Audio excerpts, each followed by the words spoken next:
Bom dia, que a graça e a paz de Deus esteja com todos nós. Bom, acredito que Deus tem me tocado para poder começar não vou dizer um guia de estudos, mas uma forma de passar para as pessoas tentarem entender um pouco sobre a doutrina adventista. Tem muitas pessoas que têm medo de fazer esse estudo. Não sei porquê. Eu sempre fui de bater de frente com as pessoas, gosto de um debate, adoro, quer dizer, gosto não, adorava um debate, mas hoje eu vejo que isso é perca de tempo. E por que eu resolvi fazer o estudo da Adventista? Primeiramente, eu era contra, eu odiava, tinha ódio da Igreja Adventista. Com o conceito que eu fui ensinado, que a igreja era uma seita, que eles estavam errados, que eles não viviam de acordo com a fé cristã, e blá blá blá blá blá blá blá blá blá. Quando você não gosta de alguém, a melhor coisa que você tem é ter o seu inimigo perto de você. Pois você sabe as suas estratégias e aí você pode conseguir se defender. Então, foi isso que eu fiz. Com o conhecimento adquirido que eu tinha sobre a Bíblia contra a Igreja Adventista, eu resolvi conhecer um pouco mais dela, para poder, quando fosse entrar no debate, eu saber explicar para eles por que eu não aceitava a doutrina deles, e que eles eram hereges, que eles eram seitas, que eles eram igreja de Satanás, entre aspas, e outros nomes, outros adjetivos que as pessoas falam por aí. Então, resolvi, entrei, pedi para fazer o estudo. E quando cheguei lá, me deparei com a verdade. E a Bíblia diz: conhecereis a verdade, e a verdade vos libertará. Não estou julgando outras igrejas, pois Cristo diz que tem os seus em todas as denominações religiosas. Seja Ubanda, seja Quimbanda, católica, presbiteriana, metodista, assembleia, entre outras 30 mil religiões que são criadas hoje em dia. Deus está presente em todas elas. Tem pessoas com coração puro. Deus não vê o fora, Deus vê o dentro. Coração. Então, no tempo certo, as pessoas abrirão os olhos e verão a Deus. Foi o que eu fiz.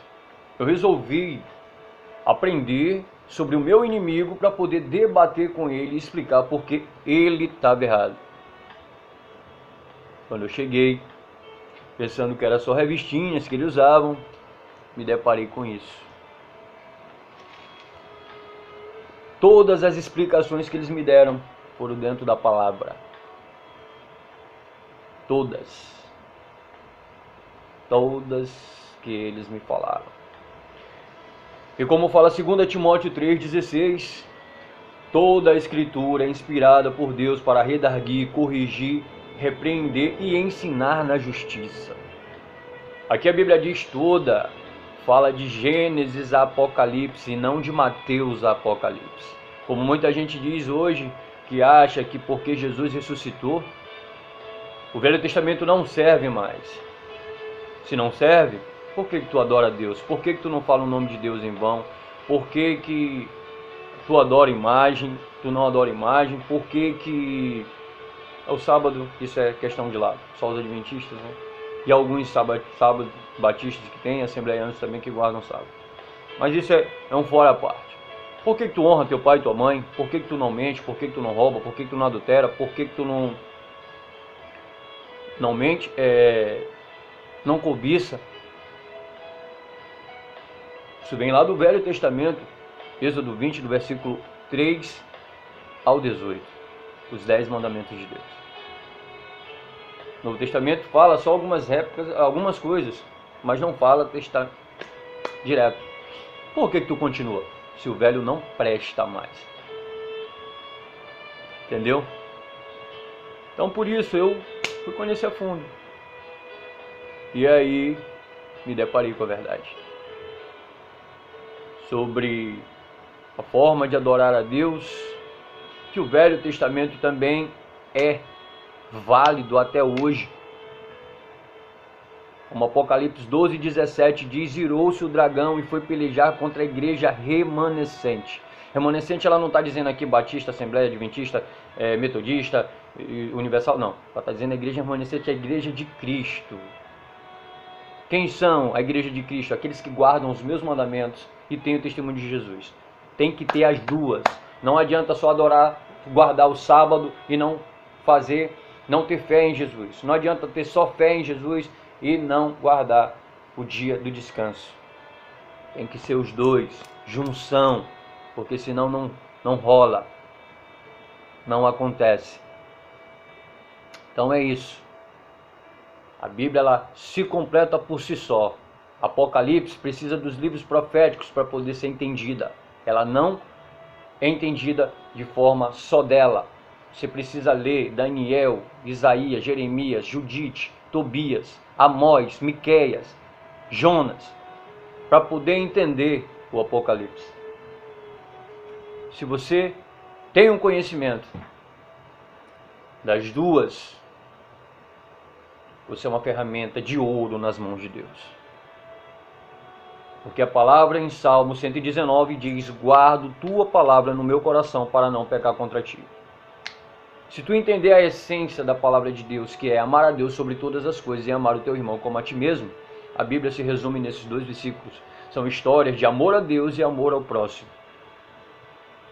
Você não precisa mais da Bíblia para poder falar do Evangelho. Os 4 primeiros mandamentos: não terás outros deuses diante de mim, não farás para ti imagem de escultura, não falar o nome de Deus em vão e lembra-te do dia do sábado. Amor a Deus. Honra teu pai e tua mãe, não mentir, não roubar, não adulterar e não cobiçar. E tem mais um, eu estou esquecendo. Só um minutinho aqui.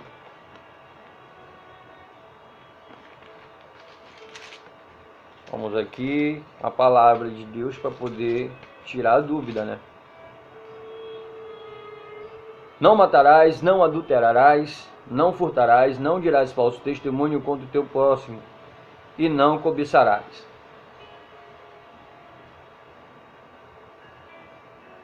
E honra teu pai e tua mãe, que é o primeiro, né? Honra teu pai e tua mãe, não matarás, não adulterarás, não furtarás, não dirás falso testemunho e não cobiçarás. 6. Amor ao próximo. Amor ao próximo. Se você entende esse significado de amar a Deus e amar o próximo, você não precisa da Bíblia para poder falar do amor de Deus. Porque todas as histórias que estão na Bíblia foram relatos de amor a Deus, amor ao próximo. Exemplo, Abraão, pai da fé, tinha tanto amor por Deus que teve coragem de dar o filho para ser sacrificado. Mas quando temos amor a Deus, Deus nos supre e fez com que o filho de Abraão, Isaac, não fosse sacrificado.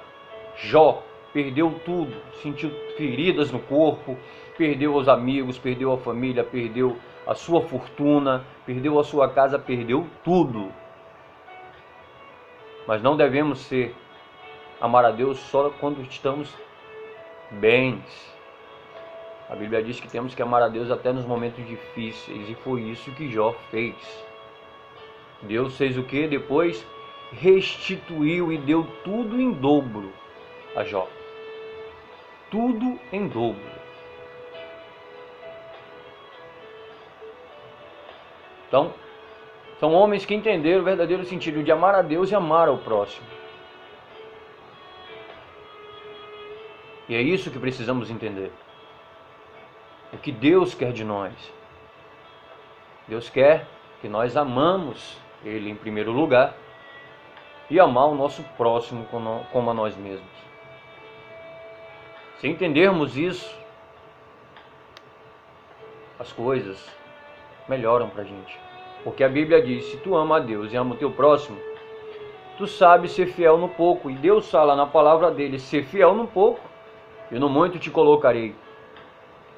Essa vida é um teste, é o pouco. Se nós soubermos administrar ela de forma espiritual, da forma que Cristo e Deus quer,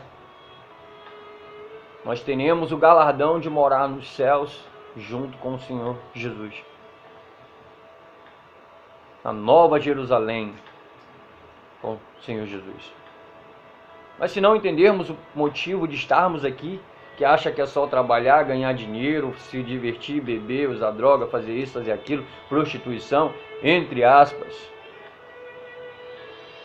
não ganharemos nada e não sairemos daqui.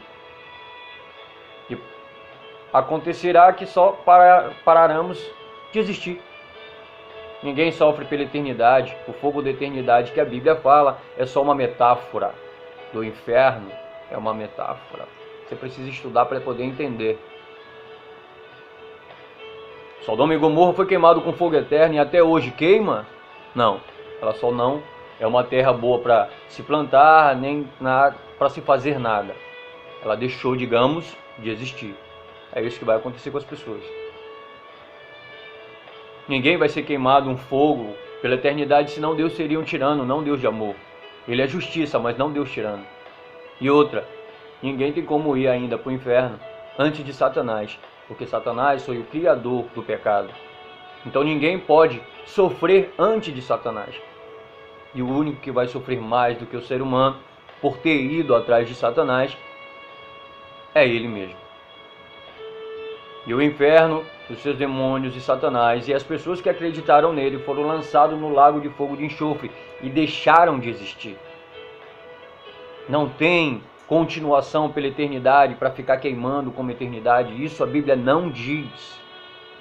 Não diz, ela não aprova sobre que você vai ficar sofrendo a eternidade no inferno. São metáforas. Para você entender a Bíblia é feita de parábolas. Por isso que você tem que folhear ela de Gênesis a Apocalipse. Não pode negligenciar o Velho Testamento.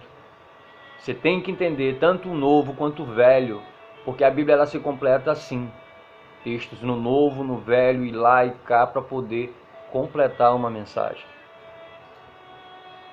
Se você entende esse princípio de amar a Deus e amar o próximo,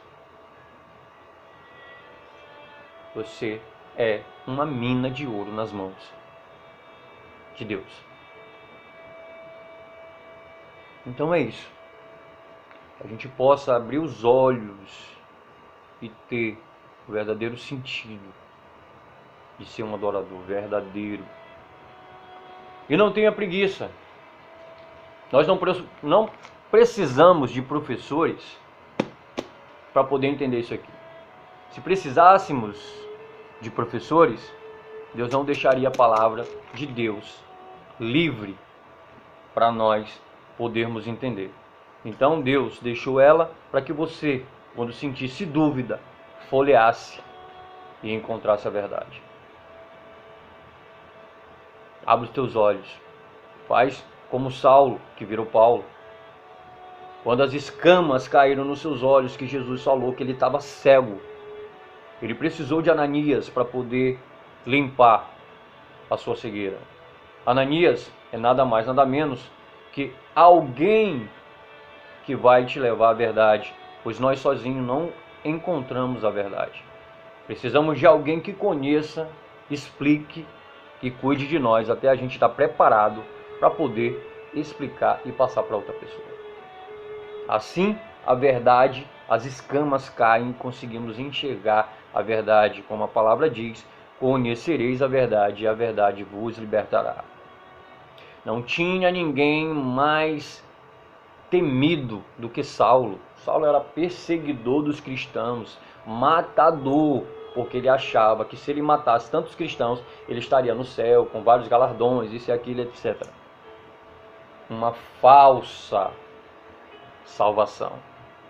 Até ele se deparar com Jesus na estrada de Damasco. E aí sim, ele encontrou a verdadeira verdade.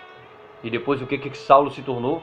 Um dos maiores pregadores da palavra de Deus que existe dentro dela. Paulo não tinha medo, Paulo não calava sua boca. Paulo era apedrejado, mas continuava pregando até a sua morte.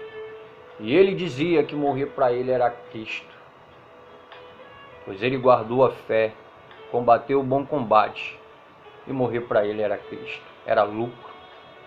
Você já viu alguém falar isso? Não me importa se eu morrer, porque eu sei que eu vou ressuscitar no dia da segunda vinda de Cristo. E não ficarei dormindo sono até a terceira volta de Cristo. Não serei condenado. Isso é uma dádiva. Mas para isso, temos que aprender o verdadeiro sentido dela. Não precisamos saber tudo o que tem na Bíblia. Que a palavra de Deus, ela é revelações. Algumas Deus deixou que nós soubéssemos, outras não. Só no tempo certo as coisas irão acontecer. Então tudo que sabemos é verdade presente. Mas pode ser verdade progressiva, porque ainda tem coisas ainda dentro da Bíblia que podem ser descobertas daqui até a volta de Cristo. Então, mas que até lá possamos viver uma vida correta, digna, buscando a palavra de Deus, orando mais, lendo mais e pregando o evangelho não só pela tua boca, porque tem muita gente que fala, mas não vive o que fala. E o melhor testemunho que a Bíblia diz é aquele que tu não precisas nem abrir a tua boca. É a tua vida, então. É tu ser o que tu é na igreja, tu ser no mundo. Não é ser cristão dentro da igreja e quando está no mundo é mentiroso, é adúltero, é entre aspas. Porque 1 Coríntios 6, 9 a 10 diz que se tu continuar numa vida de mentiras, tu não entrará no reino dos céus. Continuar numa vida de pecado, você não vai entrar no reino dos céus. Porque aceitar Cristo é morrer para o mundo e nascer para Ele. É deixar os teus desejos, as tuas vontades, os teus mimos, aquilo que não, isso eu não vou deixar. Cristo manda tu deixar a tua bagagem toda. Porque só tu esvaziado Ele consegue te usar. Quando tu tem o teu ego, que eu sei isso, eu sei aquilo, Deus não consegue te usar. Eu sou doutor PhD e não sei o que, de letras e pararapá. Cadê o espaço para o Espírito Santo poder te usar, meu irmão? Teu ego está muito cheio. Deus não consegue. Deus consegue usar uma pessoa humilde que diz, eu não sou nada, Senhor. Eu preciso de Ti. Falo humilde aqui não questão de dinheiro, tá? Eu falo humilde em questão de fé, de entrega a Deus. Você pode ter dinheiro, mas pode ser uma pessoa humilde. Entender o verdadeiro sentido de Deus. Que Deus te deu essa riqueza que tu tem. Mas são poucos.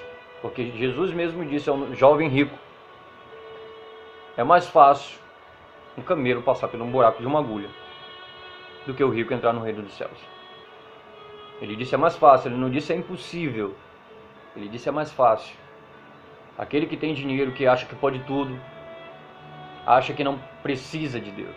Mas tem muitos que Deus alcança o coração, mesmo tendo condições financeiras ótimas. Então é isso. Como eu estava falando, 1 Coríntios 6, do 9 a 10 diz, ou não sabeis que os injustos não herdarão o reino de Deus. Injustos, mentirosos. Não vos enganeis, nem os impuros, nem os idólatras, nem os adúlteros, nem os efeminados, nem sodomitas, nem ladrões, nem avarentos, nem bêbados, nem maldizentes, nem roubadores herdarão o reino de Deus. 11. Tais foste alguns de vós, mas vós vos lavastes, mas fostes santificados, mas fostes justificados, mas em nome do Senhor Jesus Cristo, no Espírito no nosso Deus. Você sabe o que é ser perfeito para Deus? Não é tu não pecar não, meu filho. Bota uma coisa na tua cabeça, que tu é carne e tu vai pecar todos os dias. Mas o que Deus quer de ti é entrega, é renúncia. Mesmo que tu caias, não fica no chão. Deus quer que tu te levante. Não faça como Judas, que quando errou, se suicidou. Faça como Pedro, que disse que nunca ia negar Jesus e negou ele 3 vezes antes que o galo cantasse. Mas Pedro se arrependeu, não teve remorso. Judas não se arrependeu e acabou se suicidando. A diferença de nós é isso. Nós temos que ser Pedro e não Judas. Deus sabe que vamos pecar até a volta dele, até a nossa morte. Mas se tu pecas e te arrepende, Deus é fiel e misericordioso para poder perdoar os teus pecados. Vacilou de novo, tu é ser humano, irmão. Só não vai usar isso como pretexto para te poder pecar. Fala em questões de extrema vacilo. Não porque você quis, mas algo que não teve como você se sair. Então é isso. Deus é isso. E se você continua uma vida de pecados, está aqui, ó. Você não entra no reino dos céus. Não sou eu que estou te dizendo, é a Bíblia. E se tu crê na Bíblia, é isso que ela diz. Jesus nunca mudou. Jesus não passa a mão na cabeça de cristão, de crentinho, não passa. Mentiu. Não entra no reino dos céus. Se não se arrepender até o momento da sua morte. É mentiroso? Não entra no reino dos céus. Mas tu pode ser um mentiroso até o último dia da tua vida. E se lá tu te arrependeu de verdade, de coração, e Cristo viu no teu coração que tu te arrependeu, pronto. Você vai ressuscitar na segunda vinda de Jesus Cristo. Mas se você não quis, não vai. Não tem jeito. Deus te ama, meu irmão. Abre teus olhos.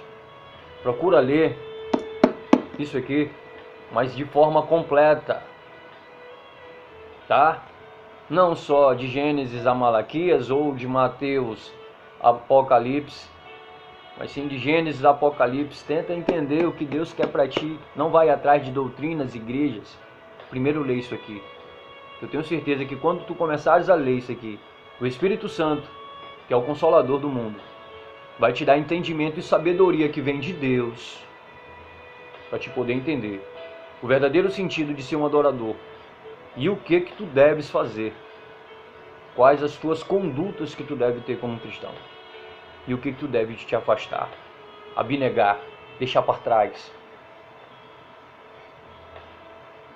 É isso. Que Deus te abençoe. Tenha uma ótima tarde. Que o Espírito Santo possa invadir a tua casa, a tua mente, o teu coração, a da tua família, do teu filho, da tua filha, da tua esposa, do teu esposo, dos teus parentes, dos teus amigos de trabalho, da tua igreja, seja qual ela for, da tua religião, dos teus vizinhos. Que o Espírito Santo possa trazer amor aos nossos corações, que é isso que falta. Precisamos entender que Deus é amor. E se não temos amor, nós não temos Deus. Isso que a Bíblia diz, não sou eu. Se você não ama a Deus, se você não ama o próximo, como você vai dizer que ama a Deus? Se tu não ama quem está aqui na tua frente, Deus te chama de mentiroso dizer quando ama Ele. Se tu tem ódio pelo ser humano, Entenda, a nossa luta é contra a carne, não é contra a carne nem contra sangue, e sim contra principados, potestades e seus demônios.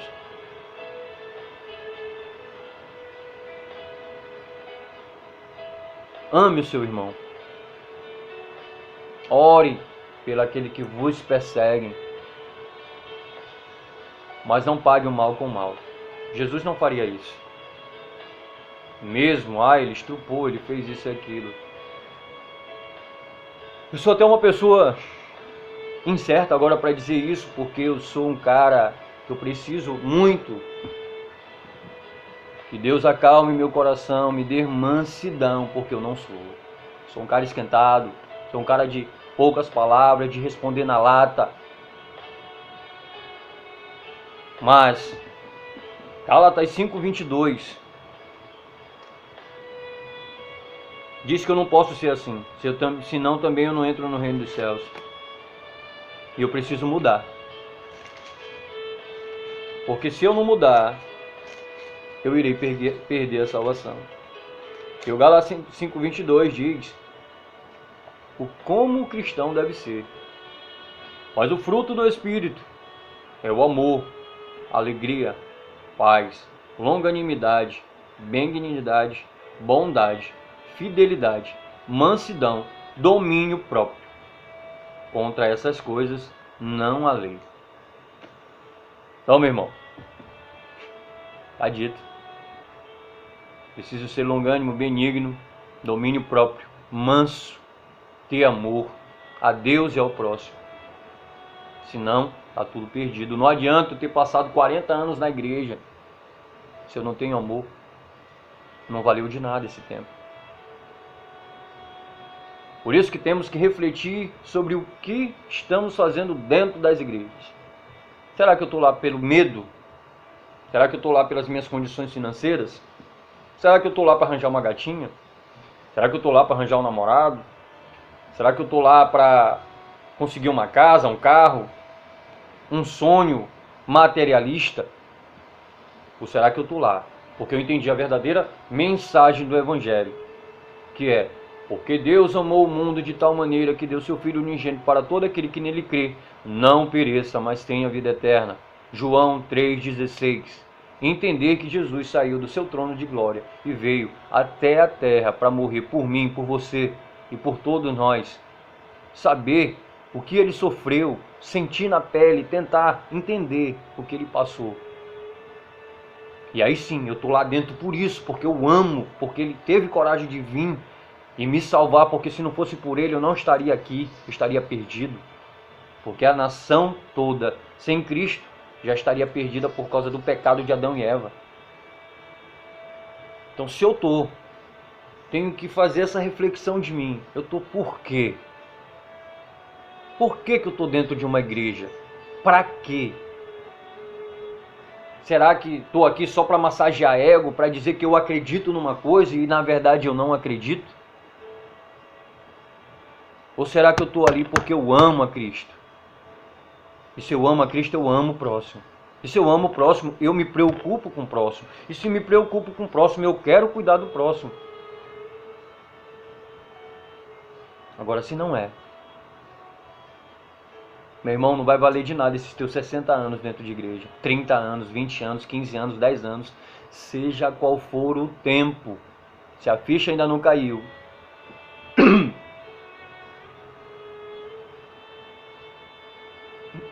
Não vai valer de nada, irmão. Irmã. Aprenda a ser humilde. Aprenda a ser fiel a Deus. Aprenda a buscar Deus de forma verdadeira, para que Ele possa te usar. Sejamos o vaso na mão do oleiro, que Ele possa quebrar e fazer um outro vaso, mas conforme a vontade dEle, não a nossa. Isso vai doer, negão. Dizer não para a bebida, não para o cigarro, não para as drogas, não para a prostituição, não para os desejos carnais, não para o dinheiro. Vai doer. Mas ser fiel até a morte, dar-te-ei a coroa da vida. Mesmo com pouco, palavra de Deus, o pouco com Deus é muito. E o muito sem Deus é nada. Então é isso, irmãos. Eu ia começar o estudo, mas acabou que nós fazemos planos e projetos, mas quem dá a última palavra é Deus. Provérbios 16, 1, se eu não me engano, mas eu vou confirmar. Provérbios 16, 1. O coração do homem pode fazer planos, mas a resposta certa dos lábios vem do Senhor. Eu vim aqui para poder falar sobre esse estudo, mas Deus me direcionou para outra questão.